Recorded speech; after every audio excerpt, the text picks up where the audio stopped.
y'all. Welcome to episode 284 of Consignment Chats. Unpopular Reselling Opinions Part 2. We got 3 resellers here, and y'all, we got way too many opinions. So welcome. Welcome. We're here. We're back. If you had an issue with part 1, well, and you came back, you knew what you were coming back for. So, what do we say? I want to start with toasting with my new Consignment Chats mug. Oh, yes. She's beautiful. Love it. Isn't she gorgeous? And look how well she wears my lipstick. Isn't that nice? There is a link below to our Etsy store, or you can go to consignmentchats.com for all things Consignment Chats. And I'm wearing a shirt too. Shirts.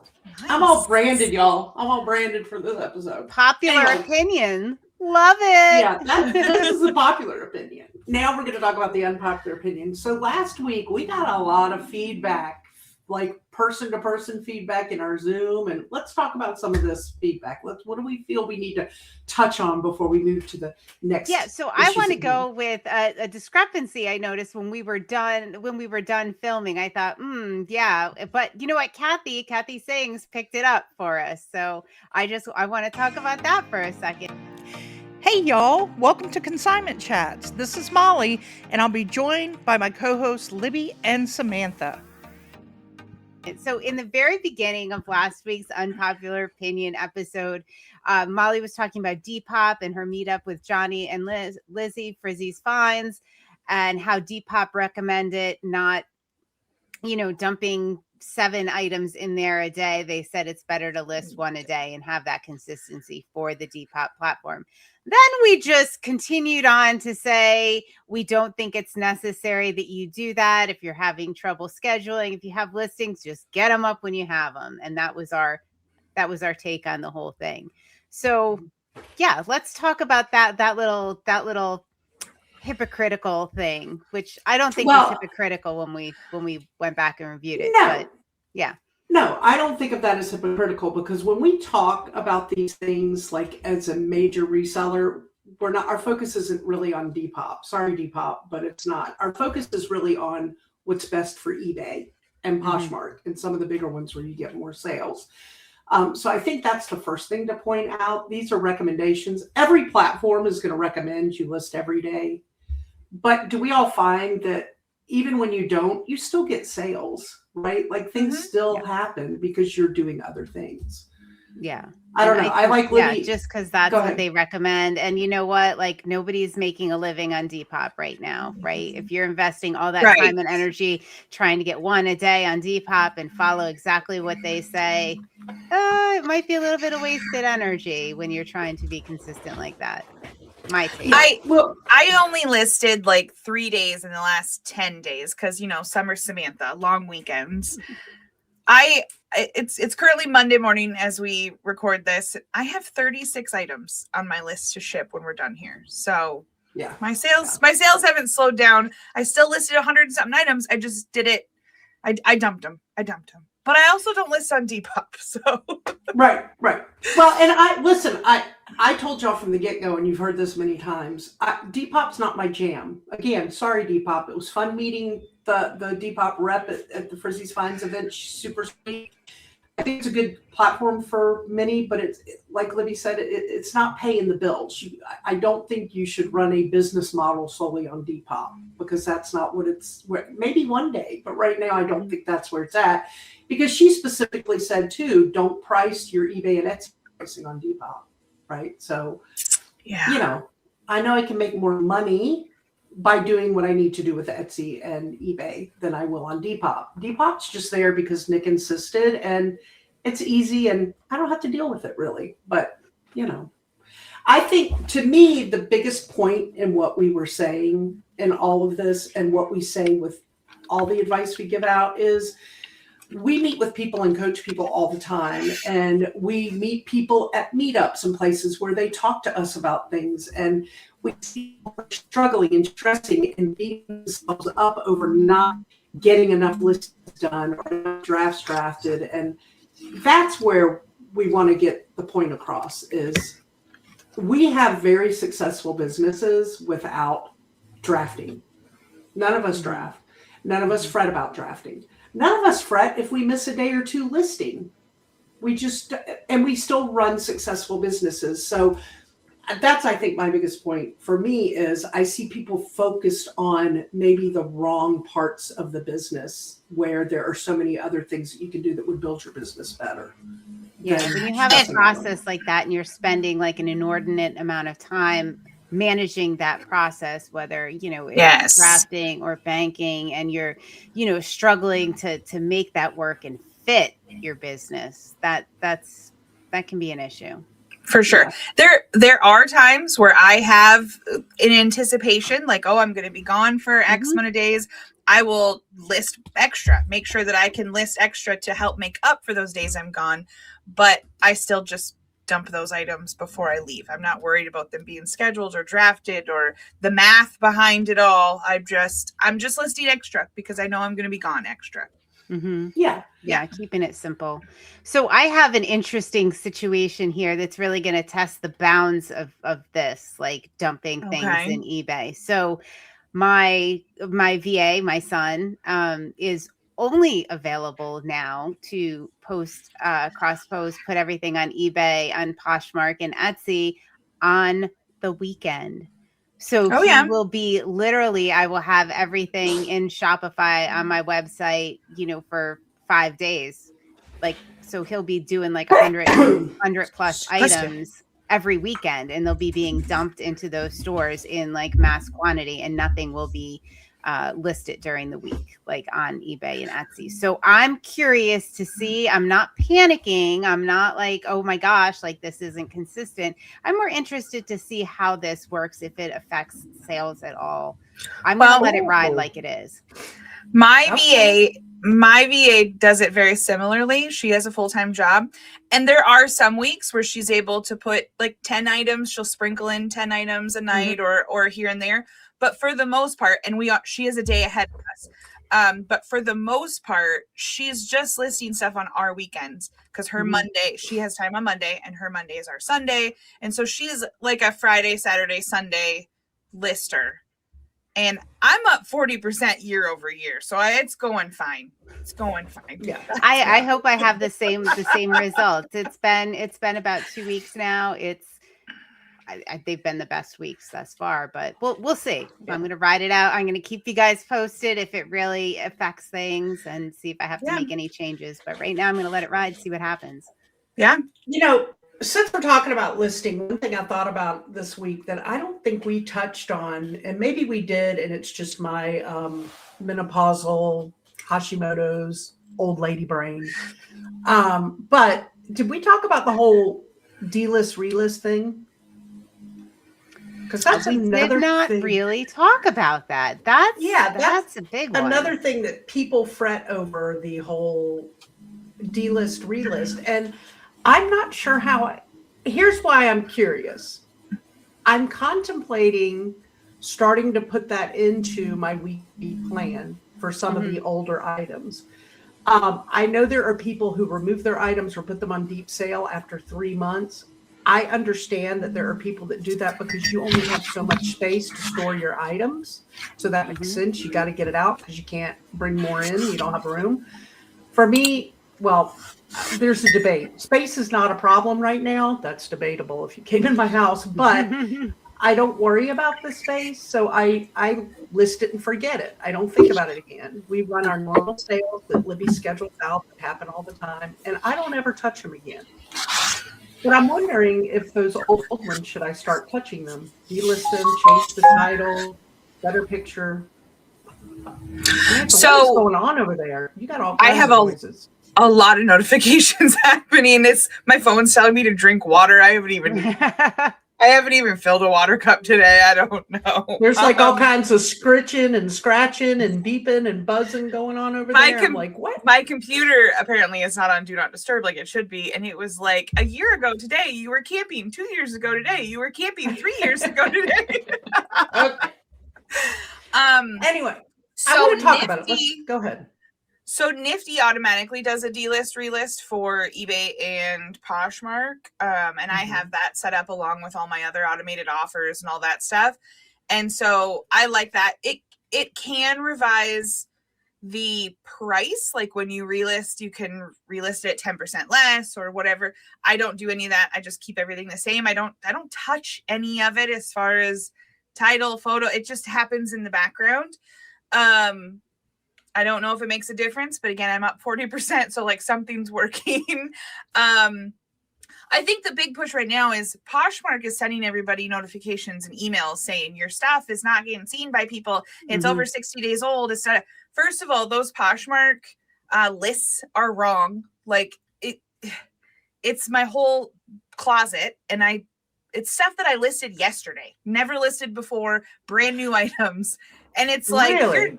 Your items they've been stale for 60. So I ignore that list. Some people say just get through it, like do the whole list, have it refresh your whole store, because you just click a couple buttons. It refreshes your whole store, supposedly. I don't know what it's refreshing. And then after that, it'll send you the truly stale ones, but I just don't worry about it. But I think it goes into play, like we talked about with the drafts. Delist relist is great if you're refreshing things and you're doing a very small percentage. It's not getting in the way of you listing new items. And you still have to hit all of those things that you're working on. And the people that are like, I don't know why I don't have any sales. I relisted like 100 items this week. Well, how many new items did you list? Well, I think I got like 3. So that was good. Yeah. The ratio has to be closer. Like just doing delist relist all the time is not, it's not going to make up for the fact that you need fresh items in there. And those items might truly be stale. Like they just might not be good items. Now the eBay I was working with an eBay growth advisor. I think it was about a year and a half, 2 years ago at this point. And his advice was that you should be delisting and relisting, revising, not just delist and relist, but change something about it, update it, refresh it, relist it, but half of the items you're listing. So if I list 100 new in a week, I should be doing about 50 delist, relist, refresh kind of things. That was his recommendation. No more than half. More than half was his recommendation. Yeah. So I'm curious. I think at some point I'm going to put this into play and see what happens, because in a week, I sell something that's been listed 8 years ago while I sell something I listed 24 hours ago, right? Like, they still get sold. I mean, we've talked about this multiple times. We sell things and all of a sudden I'm like, oh my gosh, that picture was taken back when we were in the storefront like 10 years ago. With a bathroom backdrop wall, and it's still sold. So that's why it's never been a priority I would say for us. I don't think, Libby, you focus on that either. Like for me, it's never been a priority. I've never done it. I think it would be like, I think Samantha, it was your point, or maybe you and Molly, like my focus is moving forward, is getting the new things listed. Do I think it's good to refresh old listings? Yes, but I think it's way more important to keep getting the new items up, to keep moving forward like that.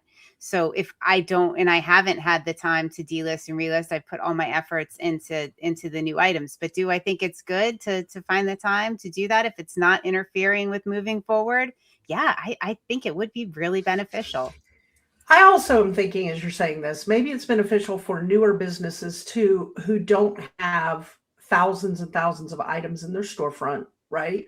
That your weekly schedule allots easily a time to do that each day.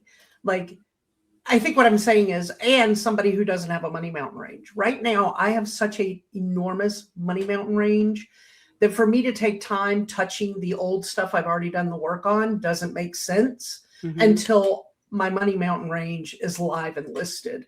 Maybe if I got to a point where everything was listed, this is my dream. This is where's the dream aura around me. This is my dream phase, is that I get everything listed to the point that I go sourcing on the weekends or during the week to get items, to make a video for Thrift Find Flip, our other channel. Subscribe if you haven't.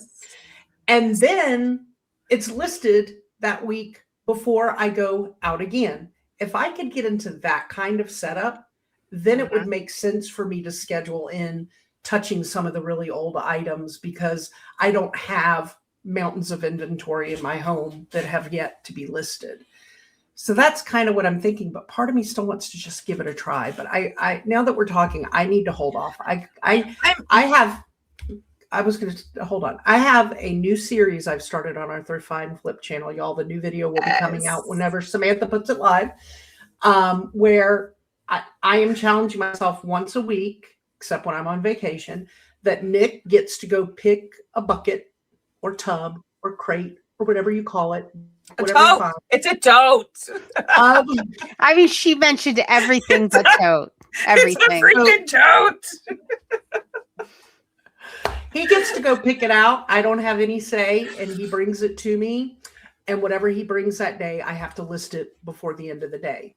Now, this just started this past week, and I didn't realize how hard it was going to be, because he brought in, and he didn't know I was challenging to get it listed in a day, a bucket that had, I don't know, hundreds of little tiny things. But he picked the tote with the most things. It was great. I thought surely he'd come in with one that had, 10 to 20 home goods, like a vase and some frame. No.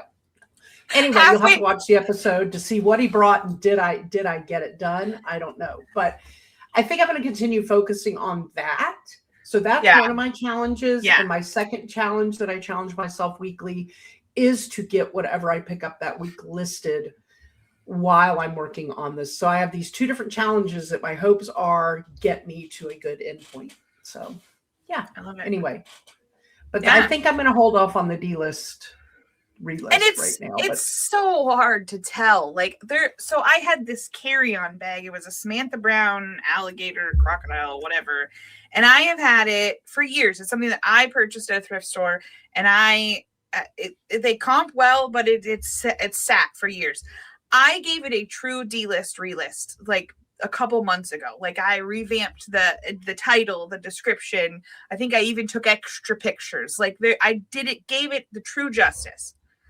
It still sat. And I run 40-50% off sales. And it sat. And then someone purchased it 2 weeks ago, and she immediately said, "Oh my gosh, just kidding. I thought this was a different size. Can I cancel?" So I canceled it, did its little relist thing. And then someone purchased it the next day for full price of like the $60 or whatever that I had it listed for. But and it's funny because I had it sitting on my shipping table downstairs, because I'm doing an inventory right now of all my items. And it was the very next item that was going to go back to Goodwill. Like, it was slated to leave. And so I was happy with that, but I don't know what triggered people to see it, or was it because it was, bless you, was it because it was just relisted again, or was it because that person specifically put green Samantha Brown rolling carry on? I don't know. Did you touch the item? I touched it a lot. That's why. Because when you touch the old item, for some reason it gets the magic mojo, and then it sells in the next 24 hours. There's our next. It just happened with Nick. You should go down and touch all your stuff. Waste all that time just going and touching everything. Just go roll all over it, like a pig in a pigsty. You just roll everywhere, Take a my trick is I put it in the furthest, when I touch it, I put it in the furthest reaches, the bottom tote, the back corner, wherever it is really hard to get to. That guarantees the sale. Yep. Yeah. Every time. Yeah. There you have it. Yeah. All right. Next unpopular opinion I have, because this is something that I have been testing out the last couple of months, is shipping times. Let's talk shipping times. Yeah. Go ahead. Who's going to talk about it? Let's bring. I like to be as fast as possible. I want same day, same whatever. I do next day. I cut off at 8. I think it's 8 a.m. each morning is my cutoff. And Otherwise, if I'm leaving, I put it on vacation, but I like really try to avoid that. So I'm in the camp of like ship it out as soon as possible. I am as well. That is absolutely what I do. I have like extreme anxiety when I don't ship things out as soon as possible, or have to extend my handling time for some reason. Yeah, it makes me very, very nervous. We're both smiling and gritting through our teeth as we say that, though, because we watch Molly go on 21-day vacations and sell more than the two of us. It happens. So I'm going to go with this again. We have sat in mastermind where we've listened to people go, well, I don't understand my sale. Well, what do you have your sales shipping time on? Oh, 3 days. And I'm like, dude, put it on the same day. There's no, you work from home, get it done, make it happen. Your sales will, and it does help sometimes. But now I've realized, again, shipping times are not the be all end all of your business, because I was going on vacation. I know, unpopular opinion. This is unpopular opinion. I hope I'm not freezing for y'all like y'all are freezing for me for this. Sorry, but we can hear your words, so you just keep talking. Okay, that's what's important. Okay. Yes. Anyway, I went a couple of months ago on a vacation, a long weekend. Shocker, I'm always going on vacation. And I set my shipping to 4-day shipping. Actually, I didn't go on vacation. My shipping manager did, and I didn't want the stress of dealing with all the shipping, so I put it on 4-day so that if I didn't want to get it done, he could do it when he gets home. Yes, I am a princess. Sorry, it is who I am. So then when he came back, there was something else coming up in 2 weeks. And I was like, do I want to go through changing from 4-day back to same day just to try? Because it's not easy to do. There's always issues. Offers are on things and they don't, it's just, it's a hassle. So I was like, do I want to do that? No, I'm just going to leave it 4 days for the next couple of weeks and let it ride through the next vacation. 4-day shipping time. And I did. And then that vacation came up. And there was another one coming. Needless to say, y'all, long story short, I have been 4-day shipping now for over a month and a half. And my sales are great. Yeah. They're the same.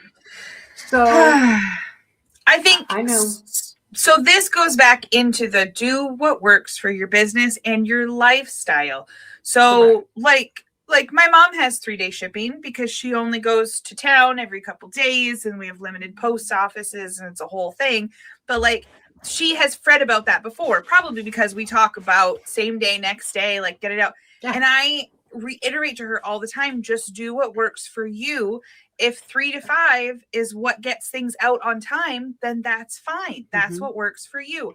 That's always been standing on that crate, like you got to do it same day or next day, like you'll get higher up in the search and you'll get all these benefits but now I'm like, I'm not standing so tall on that soapbox. And I mean anymore. Some of that could be to do with the type of items you sell. When you sell collectibles and you sell one of a kind items, like you could probably do that with less consequence than if you're selling everyday, t-shirts or things that people need quickly. When you're selling the higher end collectibles, people are going to wait. Yeah, you're not in competition with big box stores and their free next day shipping or whatever. Yeah. Right. Yeah. Here's what I'm doing for now, y'all. I am leaving it 4-day. It's going to go longer because we have bigger vacations coming up, but I'm going to leave it at 4-day for now. But this is what I want to tell you. I don't want to go through the hassle of changing it. If God forbid something happens and Nick can't ship it right away, then great. But he's still shipping as if it were same day. He will ship things 3 times in a day. Like he'll ship sales morning and then now he's a little OCD kind of cuckoo, but that's the kind of shipping manager he is, and that's why I let him just be. So the stuff is still going out same day, but we have the cushion of if something happened, we've got 4-day on there. And I think my biggest point is, like Samantha, you got to do what works for your business. And yes, same day typically works for our business unless we travel. But right now, I'm just riding the joy of knowing that I can relax and still ride off the 4-day, and everything's flowing. It's beautiful. Are we going to call that summer shipping? Do you have summer shipping? Summer shipping. Summer Samantha, there we go. Summer. If only it stayed for the summer for me. I like to travel year round. It is my love language, so I travel all the time. But I think after a big trip in the fall, when we go to Europe, after that, I'll probably go back to same day. Yeah. I mean, I do the same thing with my Saturday shipping. In the summertime, like I shut my Saturday shipping off. But during the winter time, when I'm snowed in all the time and we're going to the post office every day anyways, I turn my Saturday shipping on and I count that as a day that I ship. So I haven't had Saturday shipping on in a couple of years, I think. Probably since you met Larry, which makes sense. Yeah. No, it was before Larry. Come on. Oh, at least she froze real cute like that. Yeah. So if we're going to talk about shipping policies, let's also talk about return policies. So a lot of people say, well, I guess returns are very split in the community. Do you even accept returns? Do you have them as free returns? What, like, oh my gosh, what do you do? I will start off just by saying that I have free returns, not because I want them, but because it's easier, which it doesn't matter. I don't get a ton of returns. I don't think there's any difference from when I had paid returns. It's still, I'll get like 10 in 1 month and then I won't get any for like 4 months. And that it's still a roller coaster. But the reason I have free returns on eBay is because they made a policy that for car parts, especially new car parts, you had to have free returns. Otherwise, they delisted your items. So I just changed my whole policy to free returns. It was easier for my assistants to make sure everything matched. And I didn't notice a difference. And knock on wood, haven't had any high dollar car parts returned because I was real upset about that policy change. But it's been fine. And I offer free returns just because, like, we can absorb that and it makes the customers happy. It makes eBay happy and you get additional benefits. So, and guess what? They make you take a return anyway. Like, even if it's not free, free returns, whatever. They're going to make you take that return. If you say you don't take returns, they're going to make you take that return. You're going to have friction with the customer. I don't know. For me, it's just, I don't think it's worth it to fight that. And I find that eBay is more, they're more willing to work with me because I have free returns. If I get something and I say, well, this person, they put in an INAD, said it wasn't as described. However, they also stated in their messages that they didn't like the way it fit them. And I am perfectly fine doing this, but I don't, refunding them, but I don't want it on my thing. They're so much easier to work with because they see, like, I'm willing to do this and do the return, play the return game. I just want to make sure that they're on the up and up and they're doing it because it doesn't fit them, not because your listing was wrong and whatever they say. So I got myself in a little bit of trouble with this because people they're afraid they're not going to get their money back and they misuse the item not as described. And I couldn't be bothered to fight it. Like, I didn't follow up on it. So I was getting things back that were as described. Maybe they didn't fit. Maybe they just didn't like the item. Who knows? But I didn't push back on any of that. I didn't contact eBay. Now I have an additional final value fee on all my items because I didn't follow up on those. Now I follow up on all of them when they're legitimate. But yeah, I got myself in a little bit of a pickle there by not following up and not putting any importance on that. Yeah. So it is important. I want to share Libby's basic attitude about returns, and I love it because Nick gets all his panties in a wad when he sees a return come into our eBay store, and he's like, "What's up with that? Why did they?" Especially if it's his listing. If he put that belt. He listed a belt and they returned the belt because they said it didn't fit. He's like, it's a size 32. How do you not know what belt size you wear? You are a man. You either wear a 32 or you don't wear a 32. And the measurements were put in there of how long it is. It's a 32, right? And he gets and I'm like, honey, don't worry about it. It's not that big of a deal. As Libby says, if it's sold once, it'll sell again. Those returns sell so quickly, don't they? When Don't you get a they? return, it's so weird how that Maybe happens. You know what I think? I think because people are watching it, it gets sold from under them and they're mad they didn't grab it first. And then it gets relisted and they're like, oh, I'm not sitting on this anymore. I'm grabbing it. Oh, I never thought about that. That's what I think. Okay. Yeah. So we don't need delist, relist. We need sold, relist. There we go. Sold, return, relist. Yeah. No, that's a process you really don't want to do. But you have to change your mindset on that. And I do get sometimes where I start getting riled up and I'm like, no, stop. The only thing that riles me up is when somebody claims something factual that is not factual. That part, like Libby's saying, you know, fight the INADs. That does bother me because they don't understand that they're hurting a small business when they do that. And we all put, all of us, and I'm talking to all of you out there, we all put a lot of work into our listings, making sure that we're looking for any discrepancy, any issue with that item, measuring everything we're supposed to measure. And we all know how much time that takes to do all that, to get one item listed for $29 online, that it's a kick to the gut when they put an INAD up there and say it's not as described, when dadgummit, you described everything, you did the photos. So that I understand, but you know, taking the free returns, it's been working well for us. And I don't ever see us changing that. You know? It's not hurting anything. All right, we were talking about time away. I got lots of time away coming up. What do we want to say about time away? I love it because I remember the old school where you had to change your handling time and everything would be like kicking back and your business policies would be all screwed up. And it was like, I mean, Molly, you still change your handling time like when you're traveling and I'm not. But like now you just put your store on time away. You can still make sales while you're away. Like it is brilliant. Listen, I love it when you and I travel together. When you and I travel together, I get to enjoy the bliss of that. But when I go without you, it's a little more work on my end. One of the issues of a shared store, but still the benefits outweigh those little negatives for sure. Yeah, I don't think there's anything controversial about time away for eBay, and Etsy has a similar thing. I just think that so many people are still set in the, well, I'll just change my handling time because I don't trust that time away, or I can't accept offers, or I can't this, or I can't that. And it's much easier to just do your time away. It shows up on eBay to your buyers exactly the same as if you change your handling time.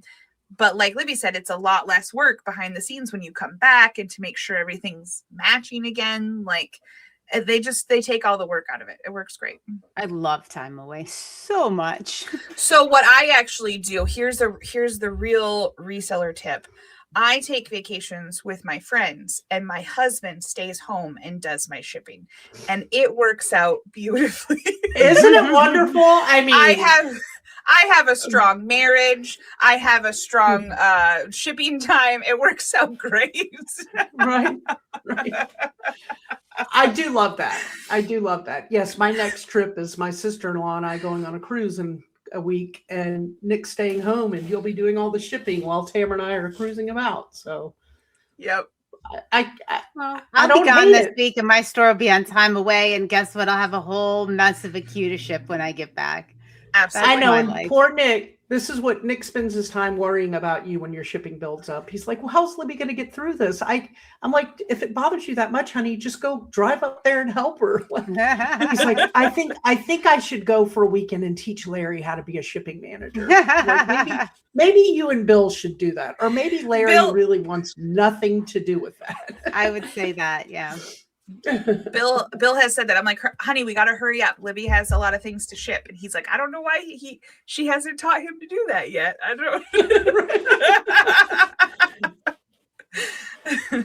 Oh, poor Larry. Tell Larry he needs to listen to this episode. Pressure, Larry. Peer pressure. Oh my God. The other Larry, the other men are doing it. They are. All the best husbands ship. Oh boy. I love it. I love it. All right. Best offers is next on our list. Is this controversial? Are best offers controversial? I mean, some people don't even use them. Really? Yes. Oh, what? Okay. Like I thought everybody used them. I didn't think it was controversial because, like, why wouldn't you use them? I don't know. Everybody go turn on your best offers. Boom, that point's done. Okay. And great. I think we last week we kind of touched on this point of it, is like some people will wait and they'll do it once a week.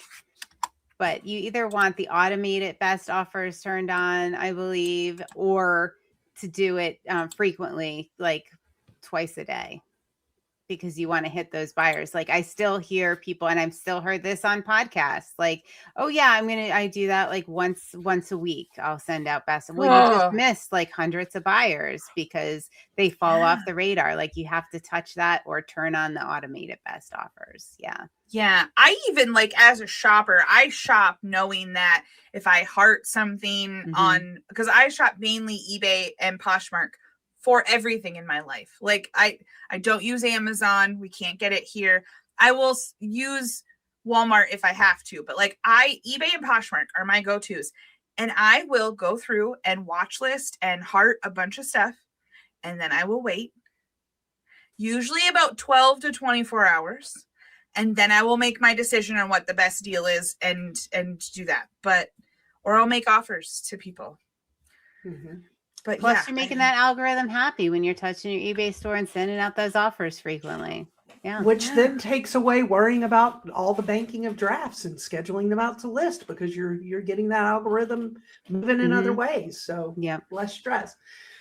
I want to maybe it's not that controversial, but this will be the one thing that people comment on like crazy, right? Yeah. Right. I want to break in here for anybody listening. There may be some dead spots in here because my internet is so bad that I'm having a hard time following your conversation. So I know y'all are waiting for me to do my normal moving us on to the next topic. And I'm not sure yet if you're finished talking about the topic because it's breaking up. I know you can hear me well. Oh, did you get a screenshot of that one, Samantha? I All right, excellent. Oh my gosh. And now they're screenshotting me frozen. So you were running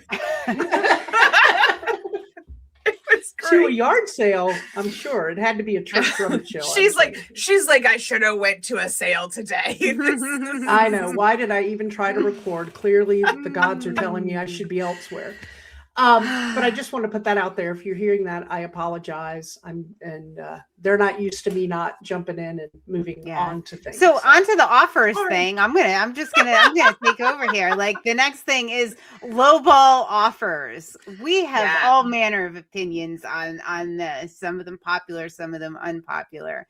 But people get really heated about lowball offers. So I think these go hand in hand too. This was a conversation in the co-working room last night or the night before.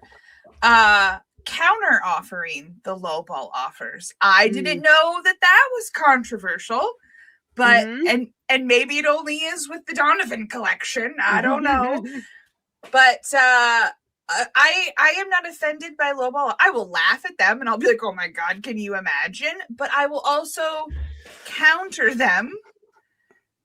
And I'd say about 50% it results in a sale. So why not?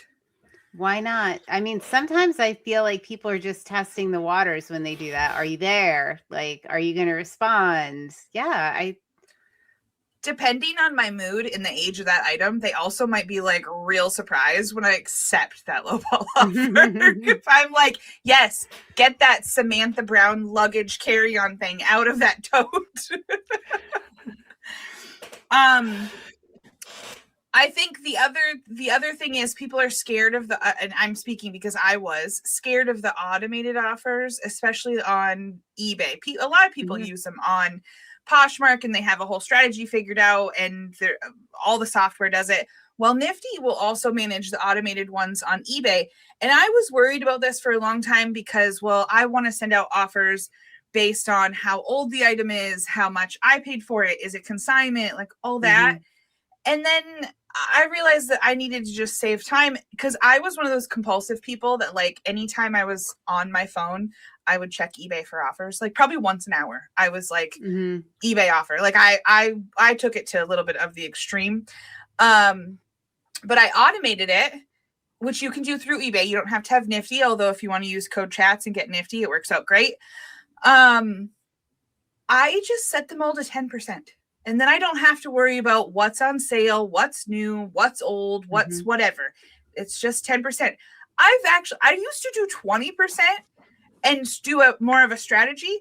I've been selling more at the 10% offers. And so, and then I just run sales based on what's old, what's consignment, what's whatever. I'll just run my sales based on that so they can get the additional discount on top of the offer. It all works out great. Again, I'm up 40% year over year. So something's working. So this is a good example of like the banking and drafting you were talking about, when you're spending more time managing a process, when you're trying to make it fit and doing all these fancy strategies, like how much time you spend in managing that process. You got a little out of hand. Yeah. You know, and I like your 10% start, because there's always people who do offers on your offers. Like you'll offer, and then the next, they come back with a lower offer, and then you can settle at a 20% at that point versus starting it at 20%. Start at 10, let them come back at 20, and you go, okay. And they think they got a deal and you're happy you got a sale. Yeah. You know, there have been some really lowball offers that I have ended up deleting if they lowball and I counter at a more reasonable, and they come back and then I just delete. I don't go back and forth with somebody who's going to do it repeatedly. Just got an offer on my watch. Look, offer just popped up right as we're talking about it. I think I'm going to go ahead and try out the automated offers on eBay now. Yeah. I haven't done that. I do, because my strategy is it's quick and easy, but I do 10% on anything that's already on sale and 20 or 25% on things that are full price. But maybe I'm going to try the auto offers, just 10% across the board now. Yeah. And I did it, and it seems to be working just fine. And you think like, oh, you only spend a minute sending them every hour. Well, that was a lot of minutes at the end of the day. I don't sleep very much, so there's yeah. All right, I'm going to bring up my favorite controversial topic: sourcing. Sourcing can be very controversial. Look at them; they're like, okay, and let's be done. Like, here's one of the things that I find. Go ahead. Most people don't need to source. Okay, I said it. There we go. So there's several parts of the sourcing that's controversial. Like where the better places to source are. Well, that's based on what you like and where you want to do it. There's conversations about what, competition when you go into a thrift store, and you can already tell there are other resellers in that thrift store. And then it gets very competitive. That part of it can be very controversial. Here's my thing. And I tell myself this all the time. I have to pep myself up before an estate sale and remind myself, because I do my research and I know what I'm going for when I go into an estate sale. But I always pep myself up and say, I got up early. I may be number 10 in line. That's a great number to be, but number 1 might be going for the same item. And if they get it, I wasn't meant to have it, because there is so much stuff in this house that I'm going to find gems too. So it's not competitive. There's something for everybody to find. We have proven that over and over again when we are on reseller retreats and take a massive on a bus to different thrift things, and everybody walks out of the store with their hands full of items, and everybody's happy and everybody has goodies. I just see this, and somebody recently posted a reel of them at a new rack with 2 other resellers fighting over items, like trying to grab them. And I'm like, really? Was it staged? I don't believe it. No, because there was actually an interaction between an older woman and this. I believe it. I would walk away. I would never do that. I would just walk away. I'm so thankful that, I live in a small town, so I know so many people, but even the people I don't know, I will see somebody like comping and I'll be like, oh, I've sold one of those before. Like, that's a good one. Or maybe I say the opposite. Like I don't think the sell-through on that is super great. Like I already have one in inventory. Like, and a lot of times people just, I'm the weirdo that just talks to everybody and they'll just look at me like, what? But the people that I do know, my friend Chris a couple months ago walked into the Salvation Army like a minute before me and cleared a whole table of vintage GI Joe. Just they had like $1, $2 a piece on all of them, and they were like the big flyers and like all this stuff. And he just filled his cart, just literally cleared the table.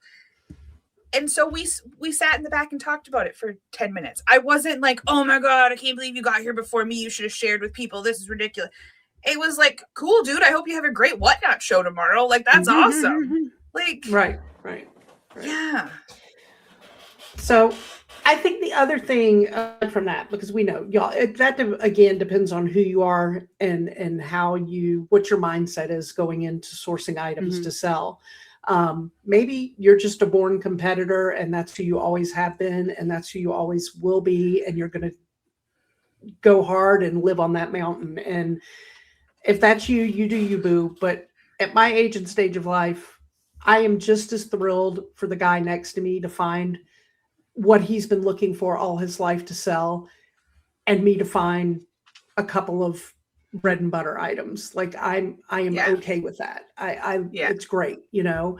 So that's all about who you are, your mindset. But I just would tell people, kind of pep yourself up ahead of time, because you're not going to enjoy it if you're angry shopping. Angry shopping isn't fun. Don't angry shop. So I was thinking about one controversial thing about sourcing, and I'm curious to know your opinion on this. But I find like people want to put you in a box all the time. Like I'll source, I do consignment, I'll do thrift, I'll do the auctions, I'll do the estate sales. I will do all the things. And people ask you, oh, well, you're a consignment seller. No. It's also controversial even in our community, are people coming to join oh, well, you guys are consignment people. No, we're resellers. We like to do all of the things, but for some reason, and people on the outside and the inside of the reselling community want to just put you in oh, well, you do auctions, or do you do like they want to do that. And they don't realize, I think, that it can be multifaceted, right? Like you can source as many things as you want, however you want in the same business. We are reseller hoes. Let's just be true. We are hoes. We do it all. We do them all. We are not singular in what we do for sourcing. Yeah. We do it all. Yeah.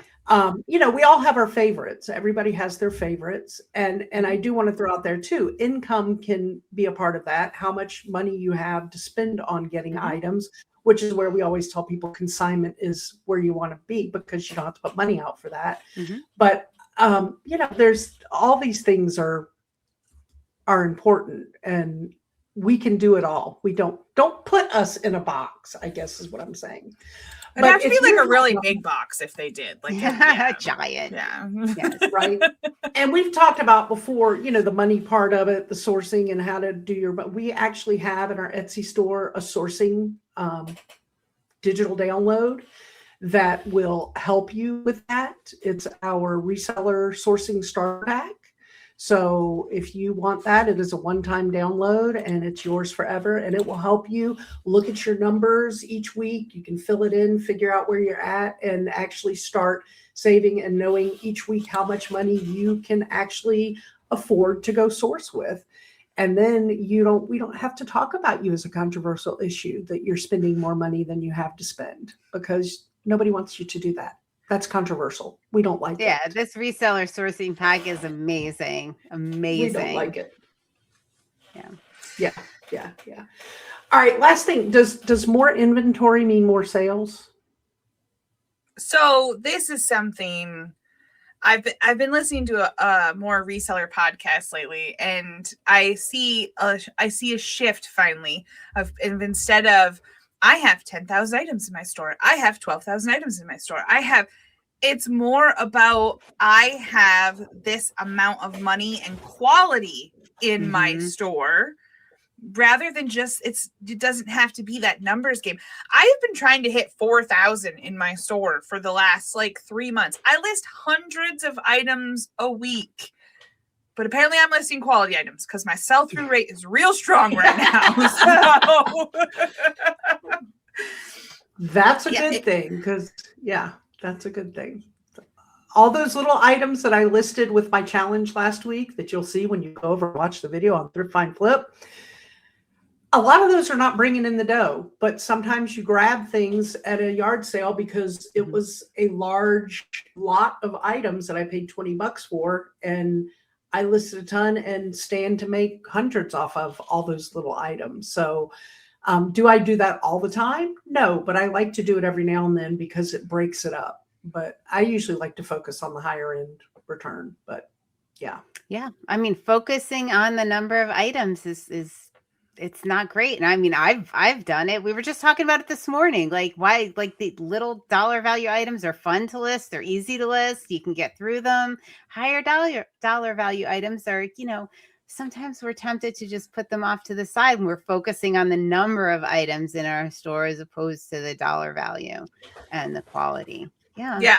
I think the days of bragging or really shooting for that, like, I want 10,000 items. I want 5,000. I think though that's finally like leaving because it's fun to see how big your store is, but at the same time, like talk to anybody that sells electronics or like the true sneakerhead guys. They don't have a lot listed. They're flipping through it. They're paying attention to the sell-through rate and the demand of the market, and they're keeping it going. At least most that I've compared with in the past are. Yeah. I mean, we have about, 14, 15,000 items in our store. And there are people with 200 items in their store that far outsell us and make far more money than we do. Yeah. That's just doing it smart and focusing on the right things, I guess. Yeah.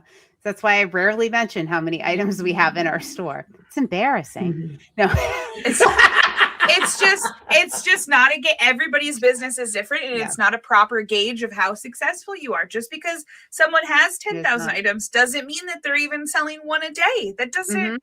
You can list tons of stuff in quantity, but if you only have one photo of each item, or you only have a 3-word title, or you only it doesn't mean that their store is doing well. It just means that they can put up a lot of stuff.